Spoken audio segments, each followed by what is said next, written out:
So illustration 14 பார்க்க போகிறோம் நம்ம.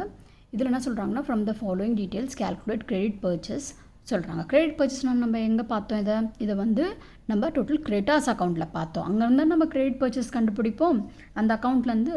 ஸோ அதோட இன்ஃபர்மேஷன்லாம் இங்கே கொடுத்துருக்காங்க. ஸோ நம்ம என்ன பண்ணுவோம், ப்ரிப்பேர் பண்ணிவிடுவோம் நம்ம டோட்டல் கிரெடிட்டார்ஸ் அக்கௌண்ட்டை. யாரெல்லாம் புதுசாக பார்க்குறாங்களோ ப்ளீஸ் நீங்கள் வந்து ஃபஸ்ட்டு கான்செப்ட் 5ஓட வீடியோ பார்த்துட்டு அதுக்கப்புறம் இங்கே வாங்க. அப்போ தான் உங்களுக்கு ரொம்ப கிளியராக புரியும், இல்லைனா உங்களுக்கு சுத்தமாக எதுவுமே புரியாது. ஓகேங்களா? ஸோ இங்கே பாருங்கள், creditors on 1st April 2018. So இதுதான் என்னது, ஓப்பனிங் எவ்வளோ உங்களுக்கு 50,000 கொடுத்துருக்காங்க. ஸோ ஓப்பனிங் இது நம்ம இங்கே போடுவோம். ஓகேங்களா? அதுக்கப்புறம் பாருங்கள் ரிட்டர்ன் அவுட்வேர்ட்னா என்னது, இங்கே தட் இஸ் அவங்களோட பர்ச்சேஸ் ரிட்டர்ன் இது. ஓகேங்களா? That is 6,000. ஓகே, அதுக்கப்புறம் நம்ம இங்கே போட்டாச்சு அதை. ஸோ கேஷ் பே டு கிரெடிட்டார்ஸுக்கு நம்ம என்ன பண்ணியிருக்கோம், கேஷ் பே பண்ணியாச்சு அங்கே. ஸோ 1,60,000 அது. அதுக்கப்புறம் வந்து உங்களுக்கு கிரெடிட்டார்ஸ் ஆன் 31st March 2019 இது க்ளோசிங் கொடுத்துருக்காங்க 70,000. அதுவும் நம்ம இங்கே போட்டாச்சு. சரிங்களா? இது ஃபுல்லாக நீங்கள் ஆட் பண்ணுங்கள். ஆட் பண்ணால் உங்களுக்கு 2,36,000 வரும்.